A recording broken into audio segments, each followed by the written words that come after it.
so descriptive like an adjective. I got a vendetta against people who patented being negative when you should be getting after it. I got facts over tracks, this and that, spitting slow, spitting fast. I could roast, I could gas, think I'm okay at last, but I don't know if that can erase all the past and the pettiness, a reflection of the emptiness. Hilarious, you think you're worth my time, you're delirious, mysterious, because you hide behind a fake exterior. Inferior, you know I'll always be a bit superior. Get off of me, this ain't no humble brag. I want you to hear words, you can say them back. I want you to feel free from the chains at last, and to believe in what you got, it was built to last, yeah. Now that I've been put through hell, I never got anyone's help. I had to do it all myself. I don't ever slow up, no I don't take shit. I got no love for the fakeness. If you wanna play tough and wanna hate this, I'll always show up and make a statement. I don't ever slow up, no I don't take shit. I got no love for the fakeness. If you wanna play tough and wanna hate this, I'll always show up and make a statement. Gonna learn the consequence of being incompetent. Mental health is confidence, dreams and some honestness. I'm not here to save the day, that's for you to take away. I could play a million mind games, but instead I say something not illogical, something that is topical. Rub it on and watch it go, make yourself unstoppable. Dreams are irresponsible, but they're always possible. If you just believe, you could be so remarkable. Thoughts in my head, a collage and they spread. I'll be great one day, going off of my meds. No, I'm not giving up, no, I'm not giving in. I will make it to the top, taking off in the wind. I gotta make it, I'm saving every day to taste it. I'm patient, but my mind, it can hardly take it. I'm chasing a dream that I've had for several ages. A vacant, modern kingdom for the taking. Now that I've been put through hell, I never got anyone's help. I had to do it all myself.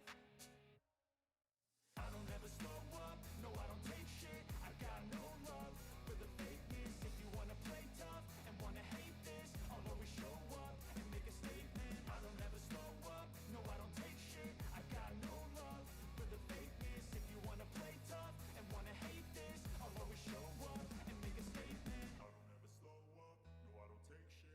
I got no love for the fakeness. If you wanna play tough and wanna hate this,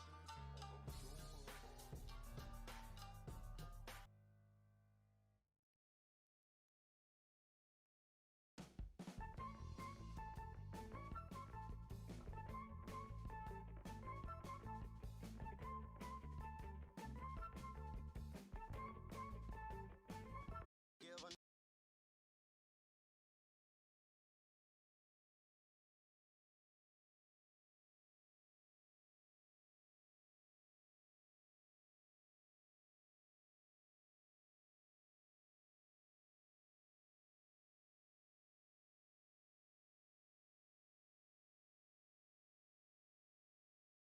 I was built to last with the webs I'm weaving.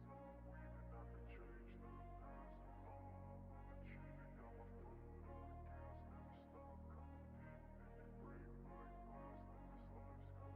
I wanna be the best in the game, invest in my name. Check no restraints, I'm obsessed with the pain. I ingest, I retain, assess and I change. Possessed by the thought I'll be free one day from society's restraints. Money, clout and fame, mud, disease, a plague. We all love to hate, have to play the game, have to make a name. All our insecurities are on display. This is war with the enemy, think that it was meant to be. Living in a time where disease is on every screen. I won't let them fester me, I know most are festering. Negativity is a plague for the mentally weak.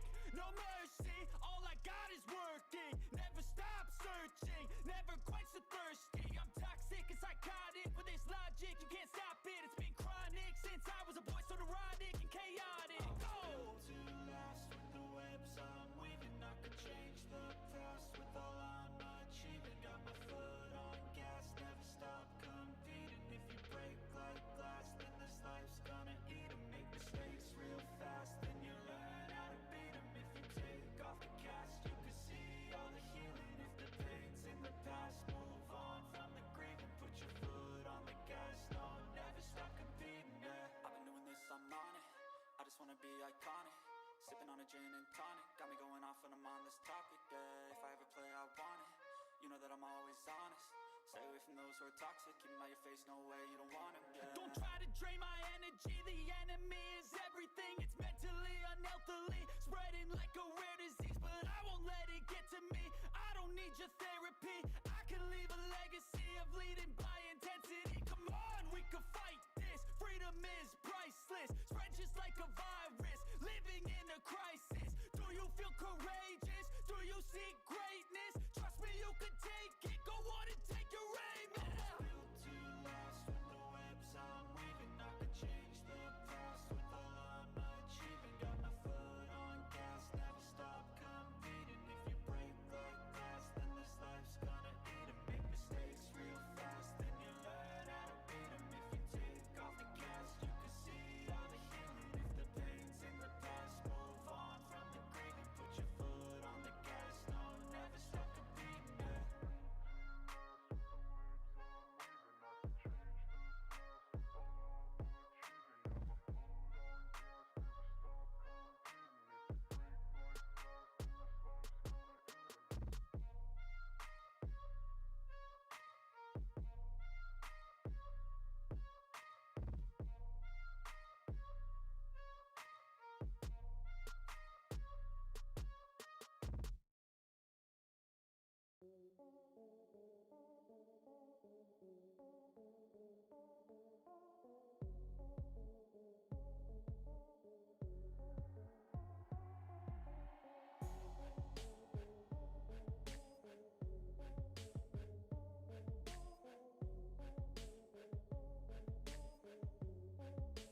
Rappers is shucking and jiving and stuff, getting self in the shit that they can't get out of. Fucking up, here go the flux. A display of lyrics and patents and rhythms by side and young buck. For viewers' discretion is only factual, non-fiction, homie. The rule of the thumb sticking out cause you know me. Federal, pimp lock the block, you can't hold me. Situation getting heavy, ammo get low, need my homie with side. Well, your homie right on you know from the fire. Go with that on these bitches, it's devious as we gon' get on this shit. Let's talk, let's not sit on this shit. We the shit on this shit, they just spit on this shit. So much psychodramatic, havoc, get this bit crazy, the ranger with it, this shit. Buck inside is the physicist. Belligerent, feel it, cause we ignorant. Nigga, y'all in it, the flux is the subject of weight and adrenaline, the feel a bitch. Side the medic, buck the relic, and drama that did it to him once again. Chance that you get, change to your face, and the blood to the covers, undisputed bitch. And again, to the end of the pen, be worse than this sin against men. I'm feeling fenced in. From birth, saw the light of the earth, and I've been fucked up since then. This fusion, clenching, the might get that bitch contusions. It's two of Chicago's fucking gruesome. Introducing Oh, what up, Taco Roo? Man, it's cold in Chicago. Let's talk about Monday Night Raw. Yeah, let's go. My flow of ideas for years been thrilling in me. Please don't stop this feeling in me before the feeling get to killing in me. See, I'm into mayhem. When I play, hear the streaks are happening, and then I'm ready to leave your grave in. Lucifer got nothing to do with this shit. To the days of dirt, getting fucked up within. And I put that on the house, bitch. To the days of the dirt, you gon' cancel that down shit. and you can inhale the danger. Consider this us spilling out pills of anger. Fuck around, swell a vein up and make you rebel on the stranger. Kick a tanger, things I'm thinking. Sometimes I be feel like I'm sinking in the motherfucking words of the rap. Floating in the ink pen, breathing and blinking as I lead you to the brink and push you off in the deep end of the issue. Out of the realm of reaching, you ain't gonna know what the fuck to hit you cause you sleeping. Chicago will be your motherfucking shit. Here to show you how worse of it fucking get. Don't play by books. I'm really up in it, burning the rules. Fuck that instruction shit. All right. What is going on, everybody? My name is Jesse, a.k.a. your very own one and only Chi-Town Smark. What's going on with you, man? Let me tell you guys something, bro. When someone born and raised in Chicago, unlike CM Punk, when someone born and raised in Chicago tells you that it's cold outside, it's cold outside. We ain't telling you it's cold outside for some lightweight shit, man. We mean it. We mean it. I want to thank you guys all for being here. Let me find you guys, man. I always gotta find. I keep losing you. I gotta stop losing my people. There you guys are. Boom. What is going on? Zetta's here. Rickster's here.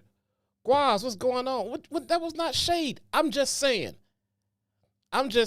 Phil got y'all fooled into thinking that he is born and raised in Chicago. He's not born in Chicago. Look it up. Super Mario, Joe, Sudden, what is going on? Everybody, thank you guys all for coming. Rage. Is Rage still here? Did she dip out already? What is going on? Nisha, what's going on? Damon. I'm so happy you guys are all have joined me today. So, I know I posted something earlier about whether I should do an upload of a video or do the live stream. So I put it up for a couple of hours, you know, and I was waiting to see which way the poll was leaning, because if I'm going to do the upload, I kind of need more time. I need time to do everything, to put the show together and everything else, and then to edit and everything else. So I'm watching the poll, and it's like 50%. If you guys are watching it, you know what I mean. It was like 50-50 for the most part. It got down to the last 20 minutes before it started straying over to upload. I'm like, man, yo, I took too long. I don't have enough time to put a upload together. So we doing the live stream now, man. We doing the live stream.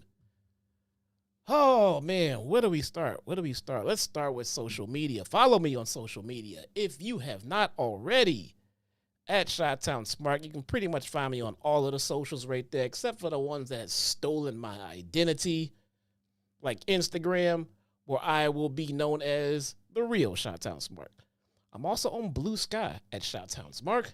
I'm all over the place. Check out my Patreon. I am there now. I will be uploading consistent content to Patreon to exclusive paid members. I'll also put some stuff up there for the free tier as well. It just won't be as frequent as the paid tier. I cannot stress how much I appreciate anyone who has paid to see any content I upload on Patreon, man. I remember back in the day listening to some of my favorite podcasters and stuff, and I remember signing up to their Patreon and seeing them. I was like, man, it must be nice to have that many people care about what you have to say and everything like that. And I don't know, it's just a memory I had about seeing Patreon for the first time. It must be cool to have that many people care about what you have to say. And then here I am. Just having this many people here is already amazing to me. So I appreciate every last single one of you, man. I really, really sincerely do. What else, man? Same old. We're going to get into this show. If you want to join in on the discussion, if you want to donate to the channel, super chats are always available. Channel memberships as well. The support that you guys have shown over the last, just over the last few months altogether, man, it's been insane. It's been insane, man. You guys show up, you guys show out, you hear the support, and I could not ask for too much more than that, man. I really couldn't. So if you are here right now watching, if you are watching later on because you weren't available to watch when I went live, I appreciate you all. So do me a favor, hit that thumbs up, hit that like button, subscribe if you are not subscribed already, and leave a comment down below. Let's talk about the show. All right. I was going to talk about football first, but I think I'll talk about the show first. I think most of you are here to get my thoughts on what happened on yesterday's Raw and not what happened with the Vikings this season. So I'll start with Raw, and then we'll get into the depressing parts of my week soon after that. Let's do it, man. Let's do it. We're going to switch this one up a little bit, just a little bit, because when I saw the flow of yesterday's show, when I saw it was, very promo heavy and, everything like that, I decided to change the format up a little bit. WWE is they're hitting their stride, if I do say so, as it pertains to structure of the show. So I saw something that said something about the Penta match going too long. Forgive me, I didn't open up the article and read it all the way, but I did see something about the Penta match going too long as far as being scheduled. I don't necessarily get that. I really don't get that, because if you're on Netflix, you see where I'm going with this? If you're on Netflix, what is going too long? I thought being on Netflix was one of the solutions to having to worry about time constraints like that. You know what I'm saying? It's like, what do you mean too long? Too long before what? You're on Netflix. There is nothing coming on after you. I'm sure if Netflix had their way, they wouldn't mind if WWE streamed live for the next 6 to 7 hours. What do they care? It's just more people watching Netflix. They're not preempting anything. They're not slowing down a live stream somewhere else. They're not. Netflix is literally not doing anything live anywhere across their entire network. What do they care? You know, look, I could be wrong about this. Maybe there are business and or technical reasons that, you know, I am not privy to, but I cannot be the only one thinking that who cares if the show. Last week the show went about 3 hours. This week it went short. I don't know if it went shorter or not. I take that back because I didn't catch Raw live. So when you watch the on-demand version of Raw, you don't see the commercials. They conveniently edit the commercials out, which is the phenomenal thing. So I'm not sure how long the show went. No, Mike says it's 2.5. Okay. Yeah, well, last week they went about 3. So I don't quite understand what the issue is with going too long. So I don't know. Maybe we weren't meant to know. Who knows? But the show flowed a lot better to me. It felt like they're hitting their stride with the balance.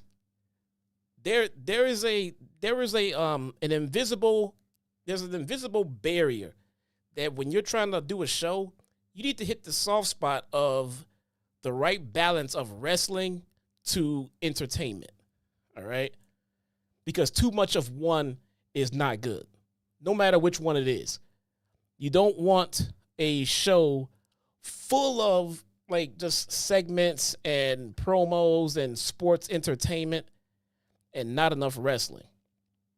You also don't want, a 2.5, 3 hour show full of straight wrestling, Tony. You definitely don't want that. A whole show full of nothing but wrestling is, my God, man, completely boring.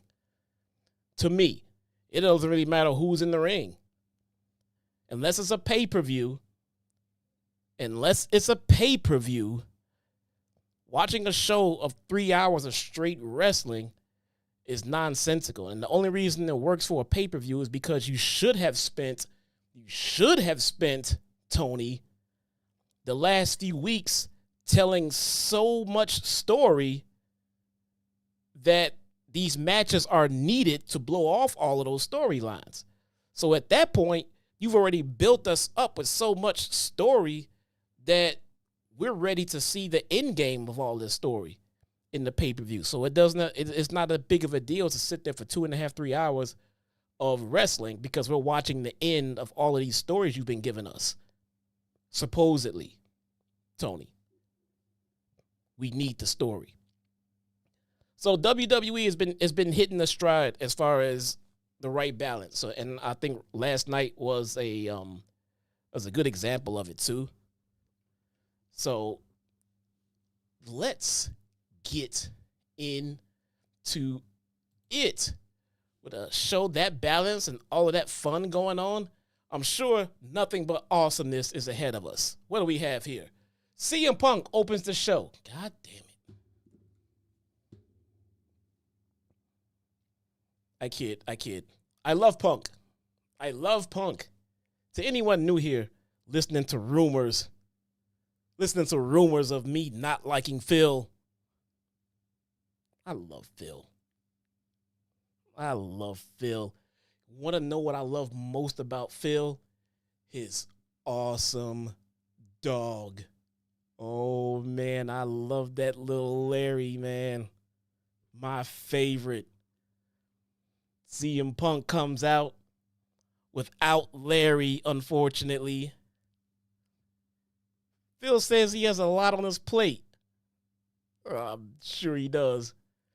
He has a lot on his plate. But one of the things not on his plate anymore is Seth Rollins. Punk recalled last year's Royal Rumble and noted how he separated his tricep from his bone. Punk got injured? That's Wow. That's a rarity. That's a rarity. I don't know. Mr. Iron Man. That's what we call him, man. Punk said he thought he could see his career fade away and teased not seeing something while doing the John Cena. Said he couldn't see. There's something that he couldn't see, you know. And he did the you can't see. Punk is so funny. So funny.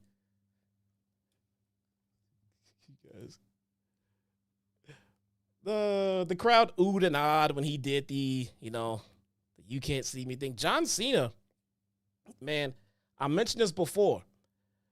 You know, John Cena in his later years in WWE has kind of been just a tool to draw in viewers and to put the talent over.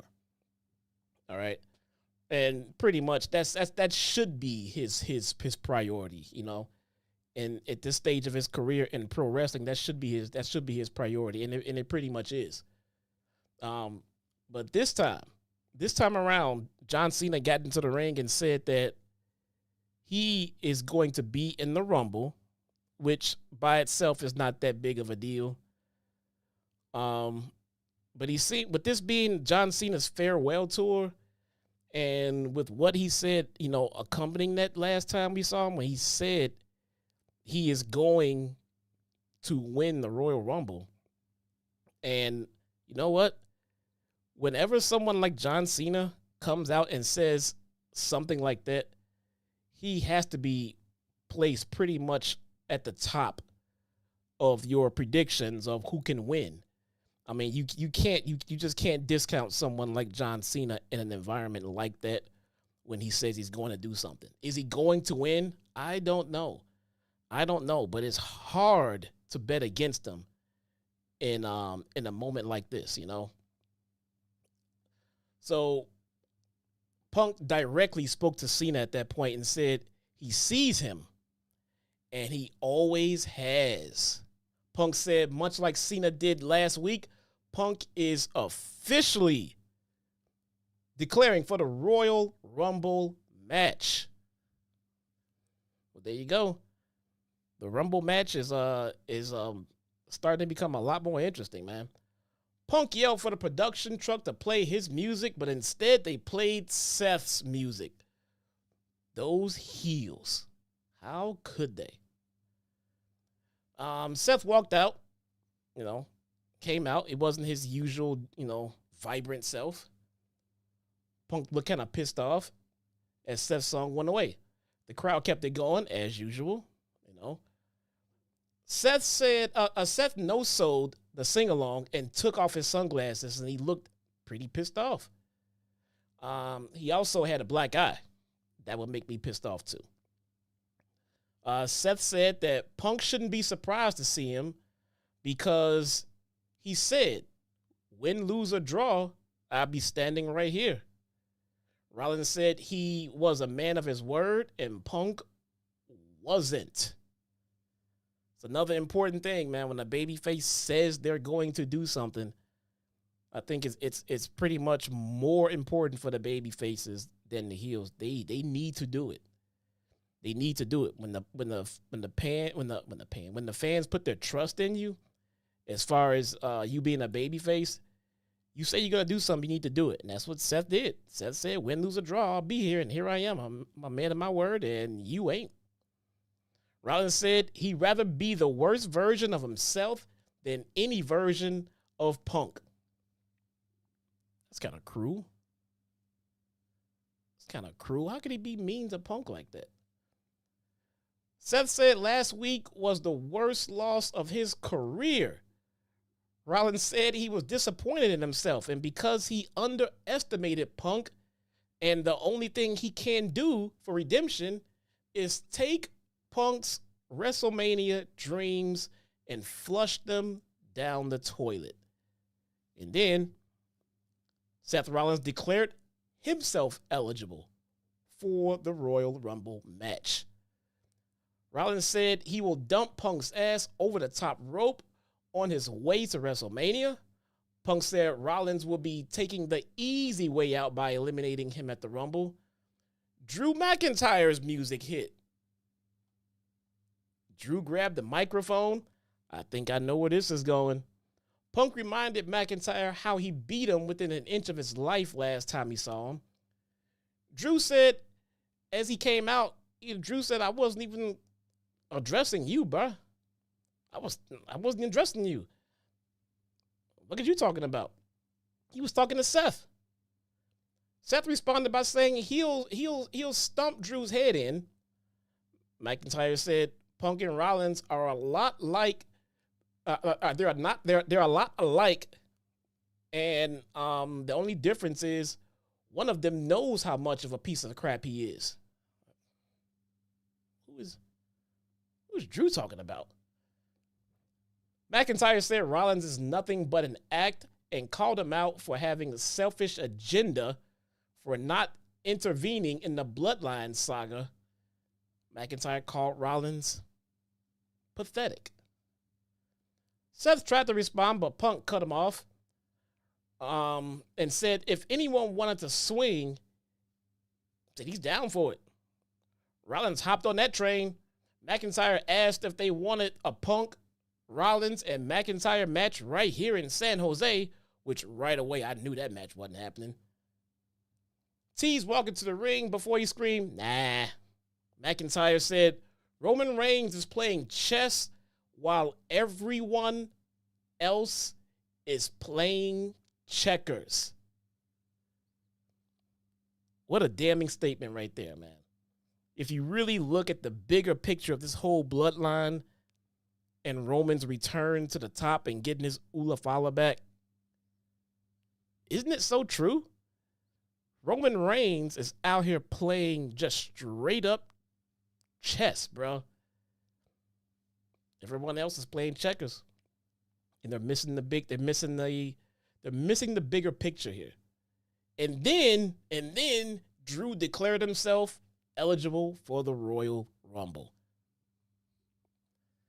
This has to be the absolute most stacked Royal Rumble match in history, especially in recent history. If nothing else, especially in recent history, we've been given Royal Rumbles where there's just an obvious winner, or just the winner is just gonna be someone that we really don't care about. How many times we found ourselves booing at the final four of the Royal Rumble? You know, I don't think that's happening this year at all. I think we have quite a few believable candidates to win the Rumble this year, you know, and they're still stacking it at this point. So we will see. It's interesting. This is not even getting into the surprise entrances. I don't think we've ever really had a surprise entrance actually win, though. They literally just come out for the pop, you know. I don't think we've ever really, unless I'm missing someone. If you find someone, point them out to me. But I can't remember having an actual legitimate surprise entrance of someone who was not currently on the roster. They just showed up surprise and then they won. I don't think that's ever happened. But still, it's fun for that pop, you know. It's always fun. The Rumble has and always will be my favorite pay-per-view of all time, even more so than WrestleMania. So it's just the unpredictability, you know, just the fun of it. You can have what I used to do, and I might do this again this year. I don't know.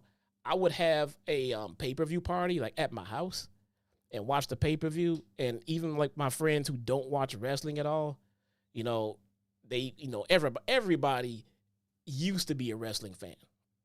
I don't know anybody who has never, ever, ever, ever been a wrestling fan. All of my associates, all of my friends, all of anybody that I know and hang out with, all either used to be or are currently a wrestling fan.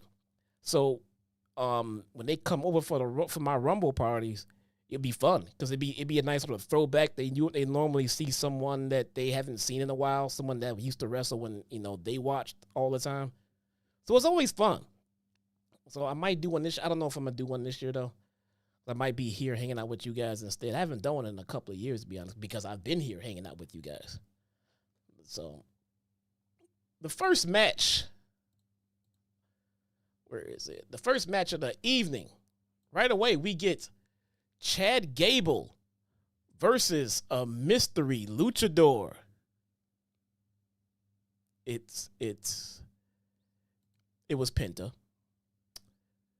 It was always Penta. And I think everyone on the planet knew that. So, what are you going to do? What are you going to do? Penta wins this match in about 13 and a half minutes. All right. Now, let's talk about this match. Because I feel like I'm just in the mood to kind of just, I don't know, piss people off maybe, I guess. But the match was very symbolic. The match was a very good to introduce Penta to the WWE universe. And by the way, I don't believe in this whole thing where people say, "Oh, well, the WWE fans don't know who you are because they don't watch any other wrestling." I don't believe that there was anyone in that entire arena at all in San Jose that had absolutely no idea who Penta was. WWE, this isn't the 80s. WWE would have you believe that their fans don't venture off to hear about or watch absolutely any other wrestling except theirs in WWE, which I know is false. Everyone, at the very least, knew who Penta was. Now, do they go out of their way to watch any of his stuff in any other promotions? I don't know. Some probably do, and some probably don't. I think it's safe to say not everyone has seen him work, but everyone has an idea of who he is, all right? So, that being said, this match with Gable was nowhere near one of Penta's best matches. And Chad Gable is a phenomenal worker, okay? Absolutely phenomenal. He doesn't work the same style as Penta, but he's a phenomenal worker. He can make anyone look pretty good. This match was, I don't know if it was nerves for Penta. I don't know if it was, and that could have been it. This is the biggest stage he's probably ever wrestled on. I definitely give him that. And in AEW, they had some pretty big crowds, back in the day, before they have none now. But still, the platform, the Netflix debut, the viewership, this is pretty huge for him. So I'm pretty sure the nerves were up there, and this wasn't a trash performance.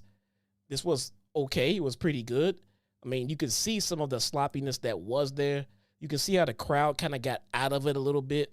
Maybe because it would have come off better working with another luchador. I'm not pretty sure. But the match was just okay to me.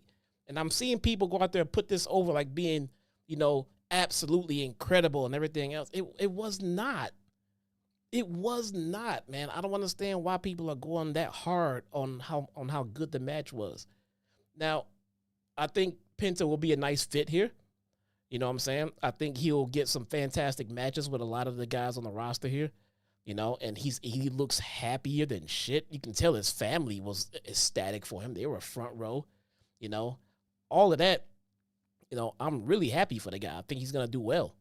You can tell this will be a dream of his to make it somewhere like here. Penta used to do some raunchy shit in the indies, man. Some shit that WWE would have frowned upon back in the day.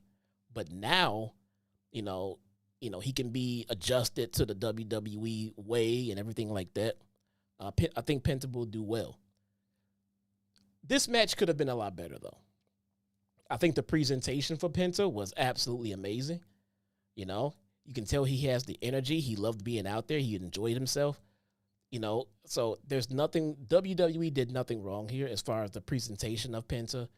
I think we're going to get the best version of Penta when he finally gets his brother back, and let's talk about that for a quick second.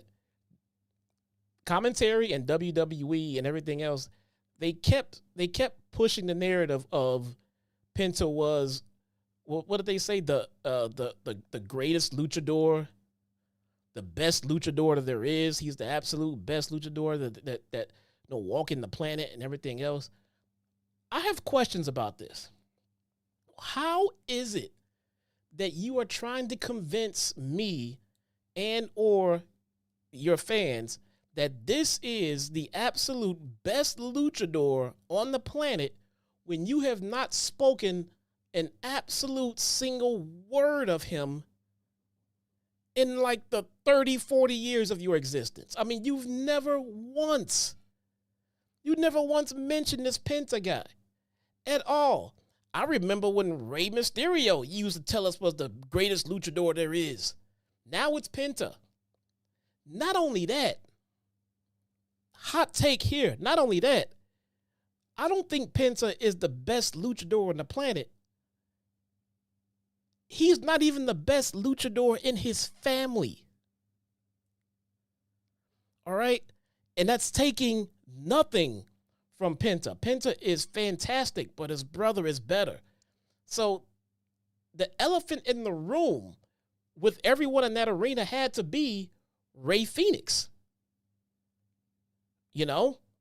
It's like if Jimmy Uso left and went and signed somewhere else, and they called Jimmy Uso, the greatest tag team wrestler of all time.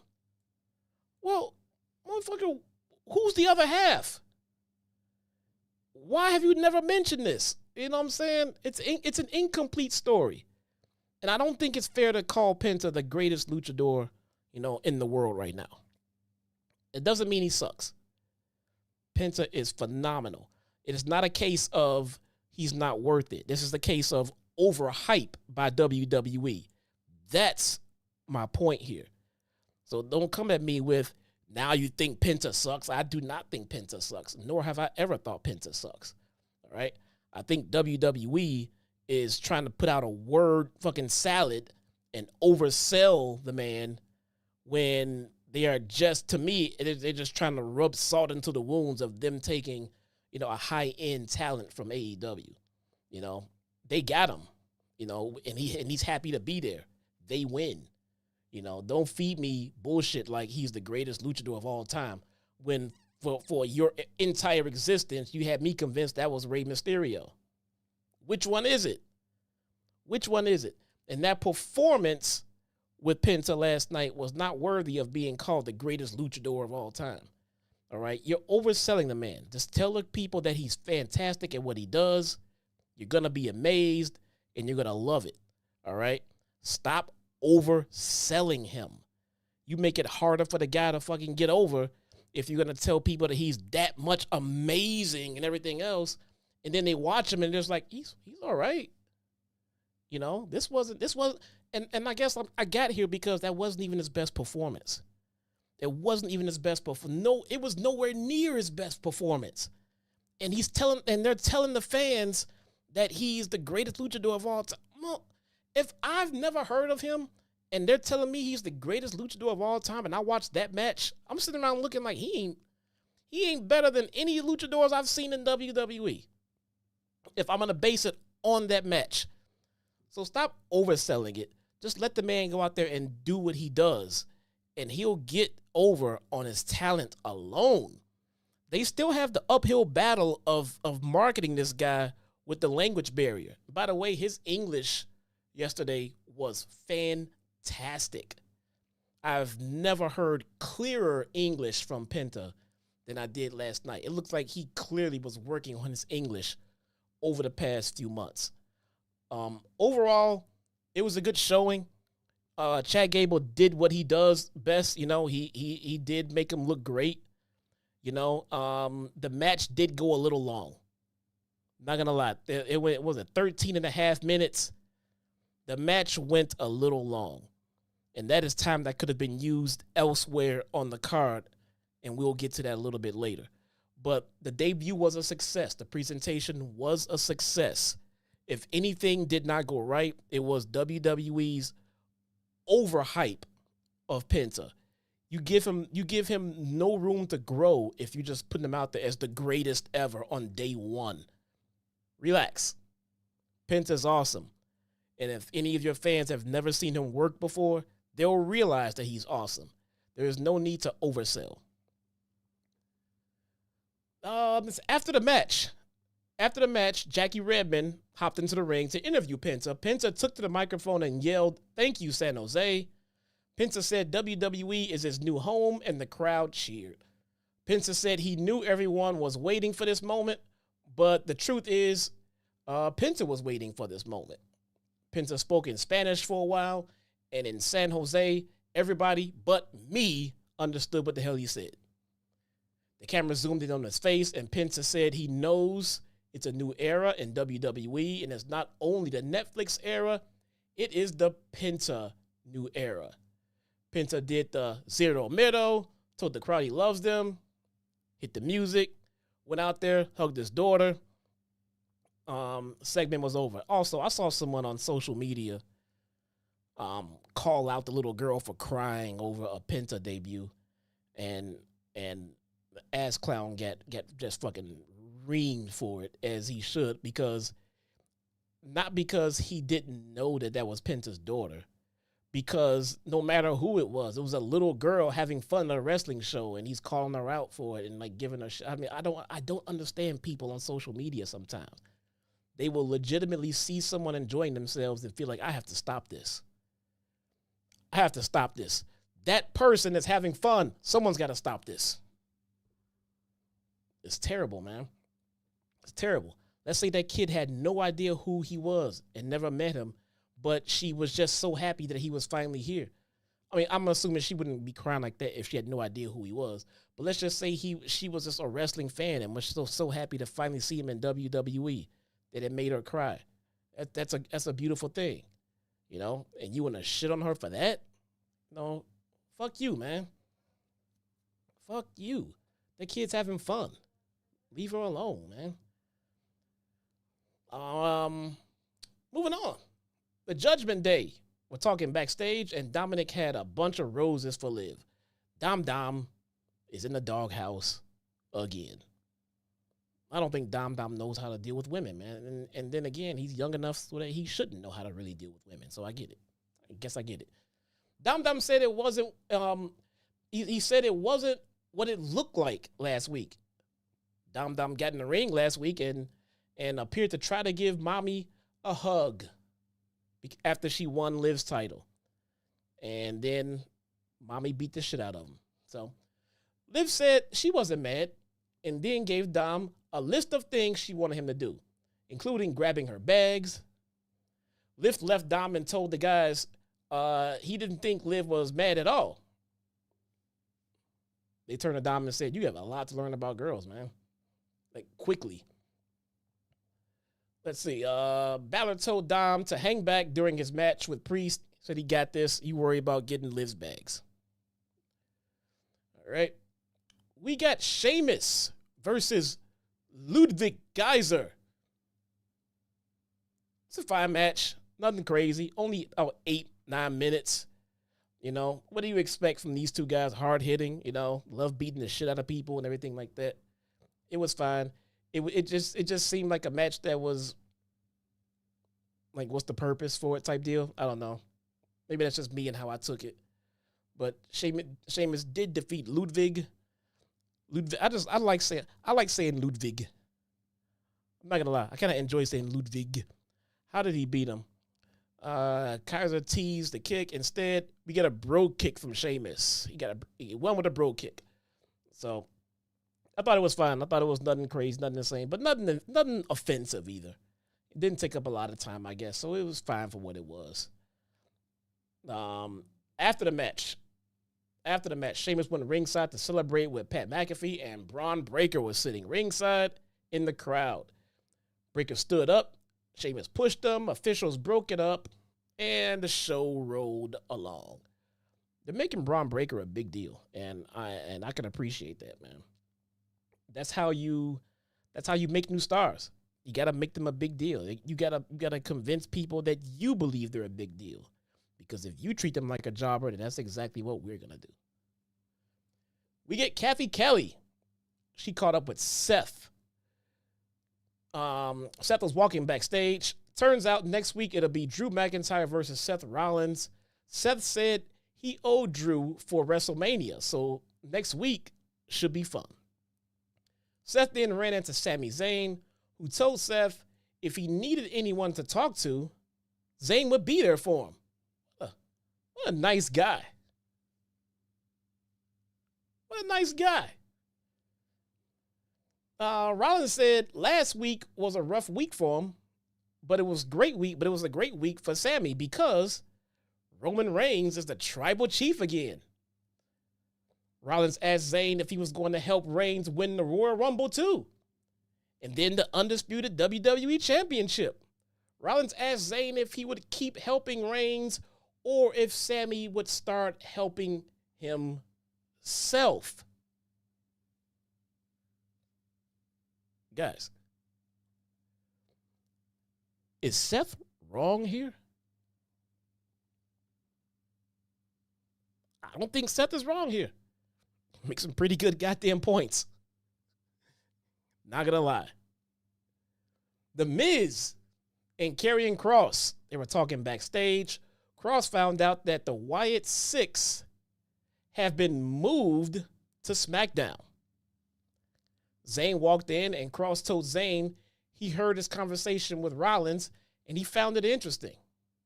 Miz said if they were talking world titles, they didn't need to worry about Sami. Miz said that he's been world champion twice, which is 2 more times than Sami could ever hope for. Sami said he was heading to a lobby for a match with him and the Miz tonight. Miz didn't look too damn happy about it. What happened? Oba Femi's in the front row. New NXT champion. I have not seen Oba Femi's work at all. At all. How would you guys, I'll defer to my taco crew. How would you guys rate Oba Femi's look and overall presentation as a world champion, an NXT world champion, over the previous NXT champions that we are all aware of? Kevin Owens, Aleister Black, maybe coming back soon. You know, how would you guys rate him with all of those guys? We get Gunther's music. Gunther comes out looking like the champion that he is. Gunther said he followed last week's debut on Netflix closely, and he was not impressed with the performance in the ring. Gunther said that he wished they had a roster that could fulfill high expectations. Gunther said everyone is fighting over personal drama. Who's the head of the table? Who's the best in the world? And Gunther followed that up by saying, who cares? Is Gunther wrong here? These dudes coming out just spitting facts. Gunther put over his world title as the most important in WWE and was cut off by Jey Uso's music. Now, I'm pretty sure that you guys know that it took about 45,000 yeets before Jey Uso finally made his way to the ring. So before we get to that, let's talk about Johnny Boy Vaccaro with the $10 super chat says, at first seeing a little girl crying made me think she's a fan, but realizing she was his daughter made it beautiful. Super happy Penta is in WWE. FYI, Penta's English seems better than Andrade's. Right. And he's married to an American. Full English speaking, only language. Great point. Johnny Boy, thank you so much, brother. I appreciate you, man. Jey Uso is finally in the ring after 47,000 yeets. Took a little bit longer. You asked Gunther if he heard. Oh, I'm sorry. You asked. Jay asked Gunther if he heard. Gunther. He said he asked Gunther if I heard him say he was looking for someone to care about the WWE Championship. Okay, mix it up there. Uso then said Gunther was looking at him. Main event, Jey Uso. He challenged Gunther for his title at Saturday night's main event. Oh, man. Gunther smiled and laughed and asked if Jey was serious. He's like, this clown serious, man? Gunther said Uso was courageous. It was courageous of him to challenge Gunther, but Uso would be naive to think that he'd be the guy to take the title off of him. Gunther reminded Uso that he beat him twice. Gunther said that Jey is capable of a lot of things, but he is capable of a lot less than what Gunther is capable of. Gunther said that when the bell rings, he will expose Jey for what he really is. A really, really talented tag team wrestler.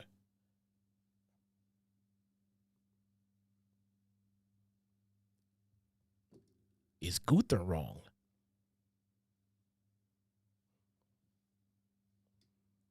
The crowd booed that one. Crowd didn't like that shit at all. Gunther said Jey is not on Gunther's level, and to Gunther, main event isn't just a nickname, it's a place where Gunther belongs.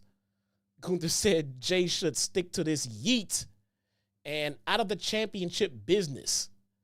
Gunther said Saturday night's main event was fine with him, but the choice would be Jey's to make. Gunther dropped the mic and left Uso in the ring. My God, did he just bury him, man? Did he just bury main event Jey? That was a little too much truth. But before Gunther could leave all the way, Uso said everything Gunther said was true. Jey isn't supposed to be there. Isn't supposed to be in that spot. Isn't supposed to sell that merchandise. Uso said every day he wakes up and battles for himself, and he will earn Gunther's respect at Saturday night's main event. Jey set up the crowd with one big yeet and indicated that the match was on between him and Gunther for the WWE Championship. Gunther went hard on Jey, man. He went really hard on Jey because I'm not going to lie, I was thinking everything that Gunther had already said when I heard Jey's music hit. You've already been down this road. You already lost. You are not someone that I can see as world champion right now. And I cannot see Gunther losing right now, much less to you. And it's no disrespect to Jey, but for the first half of this segment, it didn't feel like Gunther did Jey any favors. Now, we'll say this. When Jey had a chance to retort, he did come off as a little passionate. He did come off as he was confident. And he did come off as he was tired of hearing that same old trash. So he had something to prove. I think that was a pretty good rebuttal by Jey. I do. I just have a hard time believing that Jey is actually going to win that title. And I don't think a hot shot title change I don't think that's a good situation for this right now either. So don't look good for main event Jey Uso at Saturday night's main event. Let's see what we give here. We have Lyra Valkyrie versus Dakota Kai for the first ever Intercontinental Women's Championship. Lyra Valkyrie wins in 8 minutes and 30 seconds. Let's talk about this match for a second, man. Because I don't know what the community opinion about this match was, as a whole. I try to stay away from spoilers when I watch a show, not live. But this match for 8 minutes, 31 seconds was really, really, really good. This was really, really good. The only problem with this match was it was not long enough. 8 minutes, 31 seconds to crown a new women's Intercontinental champion is not enough time, especially when you have invested 13 minutes into Penta's match that should have went all of 6 or 7 tops. You know, they didn't need to go that long. This match needed more time. It needed more time because the time that they got, they nailed. They killed it. They should have had more time. This match should have been at least 15 minutes, man. This match was pretty damn good. Lyra Valkyrie, man, I got to tell you, we already know that Triple H is big on Dakota Kai. We already know that, and for good reason. We are seeing that he is equally as high on Lyra Valkyrie. He has been giving her significant spots to work out of, and bell to bell, she's really good. She's not really good in the promo department, but you can say that for quite a few wrestlers these days. I think these two have phenomenal chemistry together. Absolutely phenomenal chemistry. This match should have been the main event. This match should have been the main event. If they would have made this match the main event, if they would have given them a lot more time, then the impact of Lyra Valkyrie winning the first ever women's IC championship would go a lot further. It would mean a lot more. You know, the fact that they put it in the middle of the show for a street fight with no title on the line is a little beyond me. You know, not gonna lie. The main event also seems like it got way too much time. It just didn't need it. The guys did not need it. Finn and Damian Priest did not need that much time to tell the story they were telling. How long was that match? 17 minutes.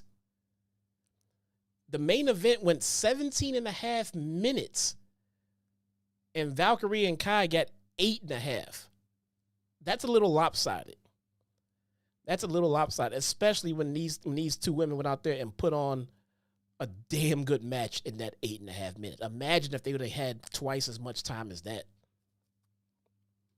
Fantastic match. Happy for Lyra. I think she'll do well as far as a champion with in-ring work. But again, her promo ability and her storytelling is not all of that great. You know, I'm not sure what kind of direction they want to go in with the IC women's type championship. Maybe it'll be the workhorse title, you know, and not necessarily one that's storyline driven as much. We'll see. But I think Lyra Valkyrie is pretty good, man. I know that's JD's bird girl, but I think it went pretty good. After the match, Dakota Kai raised Valkyrie's hand, and Lyra celebrated, you know, on the second rope. You know, we got some sportsmanship going on there. Good on them. Sami Zayn defeats The Miz with a haluva kick and a Blue Thunder Bomb. Went 4 minutes. The match went 4 minutes and 6 seconds. To me, that match was about 4 minutes too long. Rhea Ripley's music hits.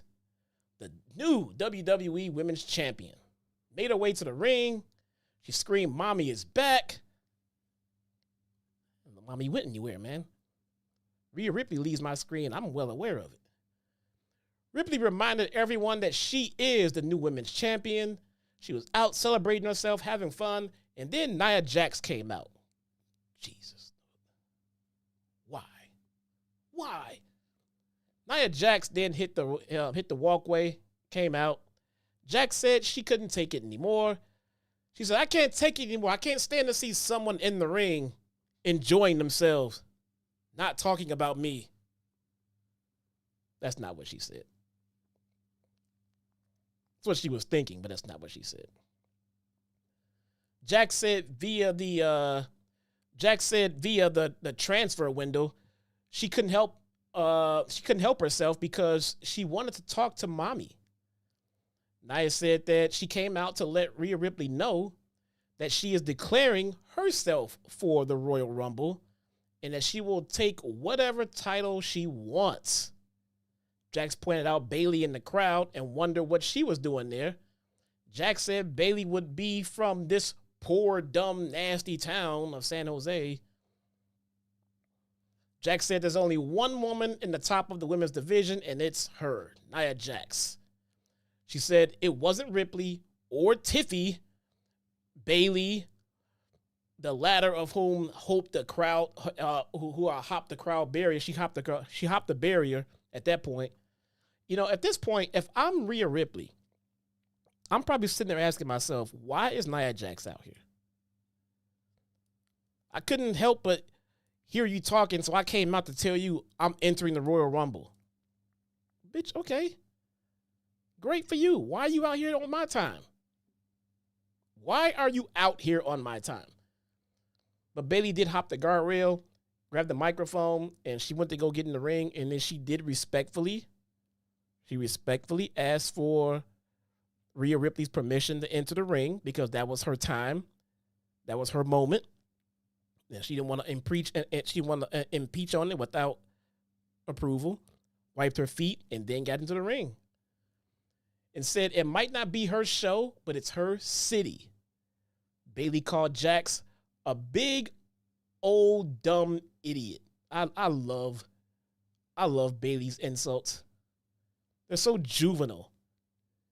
You're a stupid jerk.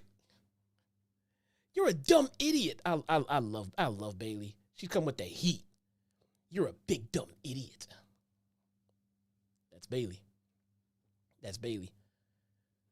Jax shoved Rhea Ripley. I'm sorry. Jax shoved Bayley to the ground, and then she shoved Rhea Ripley. Headbutted Jax. Bayley then popped up and cleared Jax from the ring.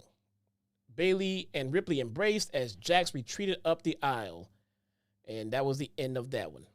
If you notice, if you took an eagle-eye glance over, you can see that it appeared that Bayley was kind of looking at Rhea Ripley's title. I don't know. Main event. We get Damian Priest versus Finn Balor in a 17.5-minute street fight. This one went all over the ring area. Let's see. Maybe you'll get into a little bit of this one.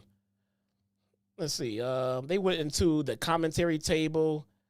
They went up into the crowd. The big spot was they went to the top of one of the balcony areas, like the first level, and we got a power bomb from Damian Priest onto Balor through a table down onto the floor. That sent Balor onto a stretcher. We came back from commercial, and Finn Balor was dead on a stretcher, being taken to an emergency room to seek medical attention, at which point Damian Priest said, did his best Stone Cold impression, and went and beat the shit out of everybody trying to help poor, incapacitated Finn Balor. Beat everybody's ass.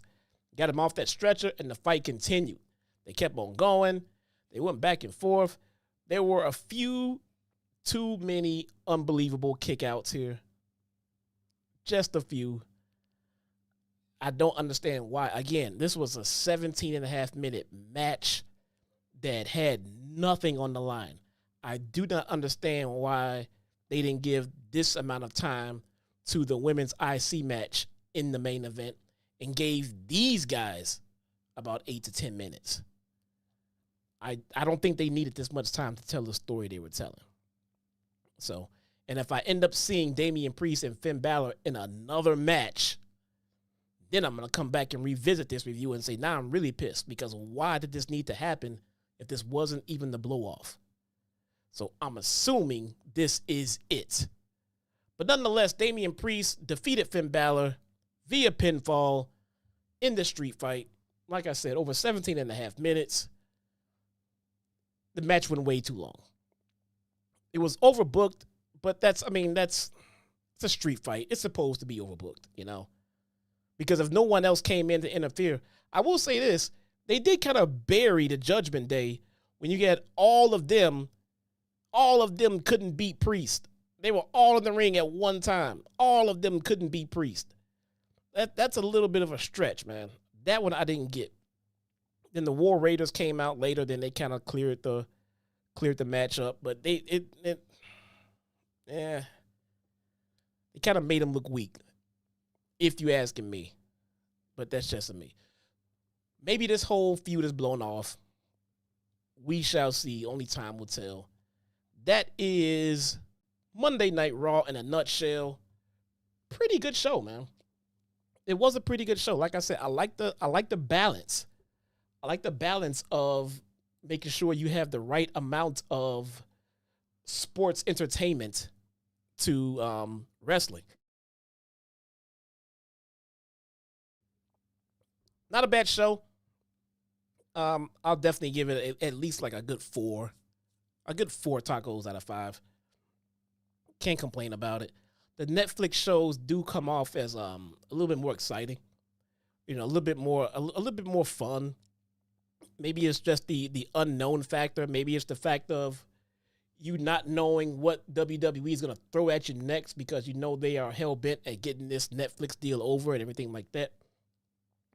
Again, I don't understand the time constraints when you have no programming before or after you. So I don't understand why they're trying to race to an ending when there is no time constraints.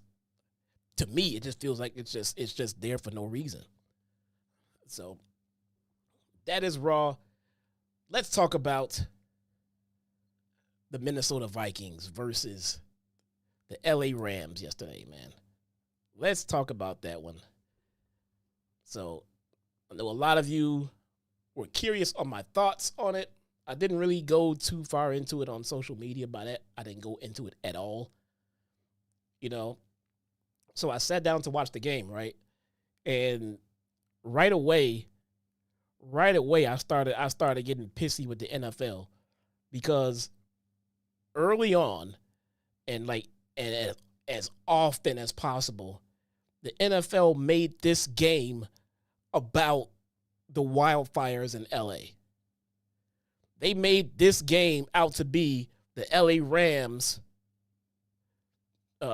playing football for the city of Los Angeles to battle the wildfires. Like the fucking Rams winning the game was going to put the fires out, basically.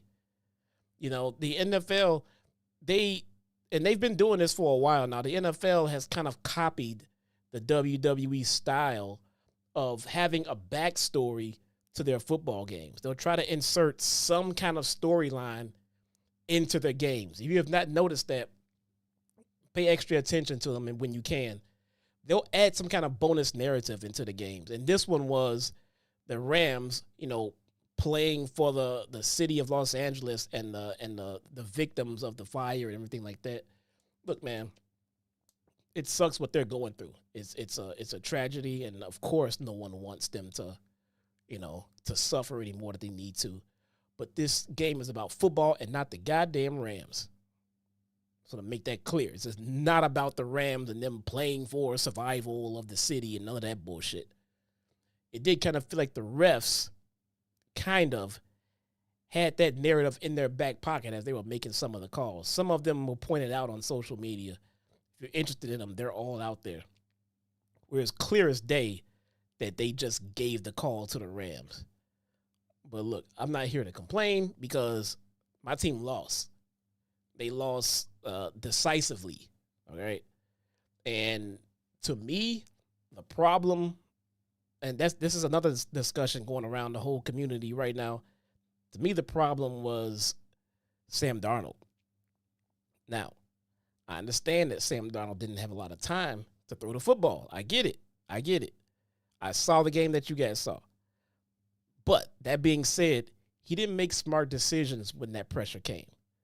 You know, if you have all the time in the world to sit in a perfect pocket to make the perfect pass, I feel like any quarterback in the NFL could be great. I feel like any NFL quality quarterback, if he had time to sit in a fucking perfect pocket to make every pass, it would be great. The great quarterbacks are the ones that figure out something to do and make plays when they don't have much to work with. I think Sam Darnold proved to us that he is not that guy. All right. The offensive line did fail. All right. And if they plan on bringing in a quarterback to actually do fantastic shit, they need to make sure that that quarterback has time. All right. But the time that Sam Darnold did get, he didn't use it wisely. He didn't throw the ball away as he should. He didn't make smart decisions with it. He made a lot of bad throws. And that's the kind of shit you got to work with when you're a top-tier quarterback, you know? Do you think Peyton Manning and Tom Brady had perfect pockets every time they drop back? That's just not how it goes. You got to make something happen. You got to make something happen, man. I mean, it doesn't feel like he knew what to do. Like the second he saw pressure coming, he just exploded, just buckled. Same thing for Detroit last week. They just didn't come to play. They got outplayed. They got outcoached. They got bullied. They got flat out bullied. And it started with Sam Darnold, and I blame him. I thank him for the year that we got. I think we got a fantastic season, but when it mattered the most, he didn't show up, man. He didn't show out. So that is it. And that gives you time. That gives you guys time, plenty of time to go catch TNT tonight with my boys JD and Jason. Make sure you go do that. Fantastic stuff coming up tonight, man. I thank you guys all for joining me. I do. I cannot wait to see you guys. What am I doing here tomorrow? I will see you guys tomorrow on JD's channel for AEW Dynamite post-show review, and look out for an upload. I might put up some news and rumors tomorrow morning before that. That being said, thank you guys so much for coming to chill and hang out, man. Much appreciated. It's always fun for me. I love coming to hang with you guys, man. Always fun. I will see you guys tomorrow. Peace.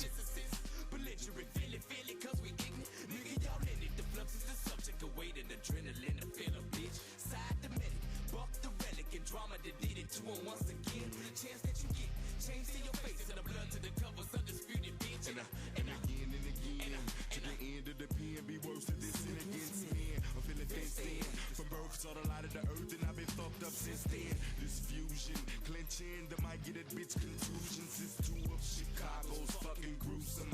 Introducing to you the flux. Big dreams are made of these. Who am I to disagree? All over the world, it's the same old thing. Psychodrama, fluctuating. My continuous output, my flow of ideas for years been thrilling in me. Please don't stop this feeling in me before the feeling get to killing in me. See, I'm into mayhem. When I play here, the streaks are happy, and then I'm ready to leave your grave in. Lucifer got nothing to do with this shit. To the days of dirt, getting fucked up within. And I put that on the house, bitch. To the days of the dirt, you gon' cancel that down shit. Silly motherfucker. And you can inhale the danger. Consider this us spilling out pills of anger. Fuck around, swell a vein up and make you rebel on a stranger. Can't contain the things I'm thinking. Sometimes I be feel like I'm sinking in the motherfucking words of the rap. Floating in the ink pen, breathing and blinking as I lead you to the brink and push you off in the deep end of the issue. Out of the realm of reaching, you ain't gonna know what the fuck hit you cause you sleeping. Chicago up in your motherfucking shit. Here to show you how worse of it fucking